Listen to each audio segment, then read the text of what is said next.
This lesson shows how to graph quadratic functions from standard form.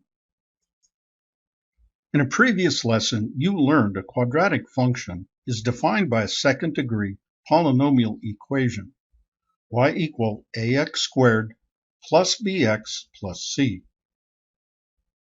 In order to graph a quadratic function, the first step is to determine the direction of opening.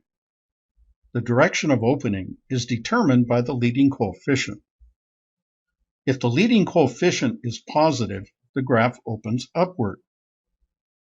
If the leading coefficient is negative, the graph opens downward. For this example, the leading coefficient is positive 1, so the graph opens upward.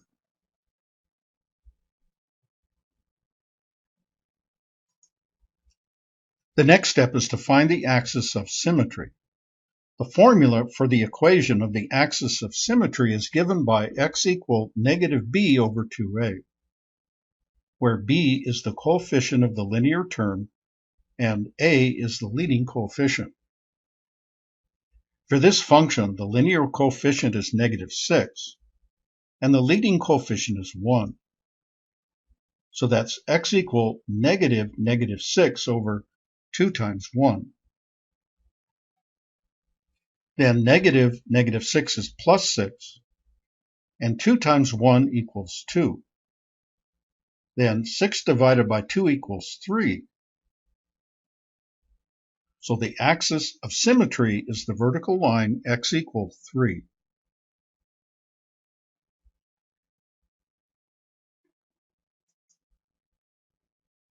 Since the vertex is a point on the axis of symmetry, x equals 3 is also the x-coordinate of the vertex. So to find the y-coordinate of the vertex, evaluate the function for x equals 3. 3 squared minus 6 times 3 is 9 minus 18. And 9 minus 18 is negative 9. Then negative 9 plus 6 is negative 3. So the vertex is a point at 3, negative 3.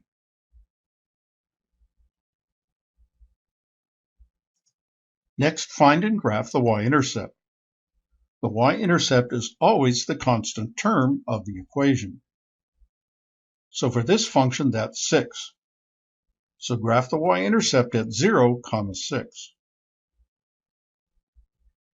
Since this point is 3 units to the left of the axis of symmetry, there's another point 3 units to the right.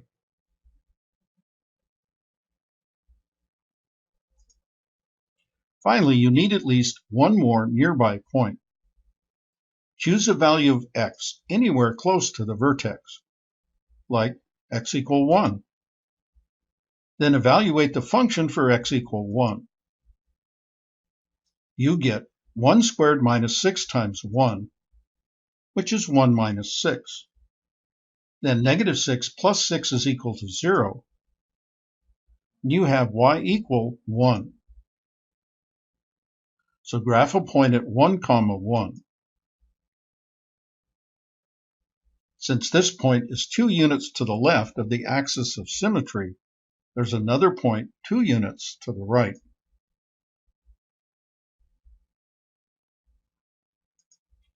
Draw a smooth curve through the points, and you have a graph of the function.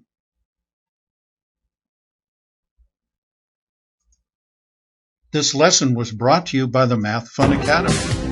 Its continuing mission: to explore strange new worlds, to seek out new math and new equations, to boldly go where no math student has gone before.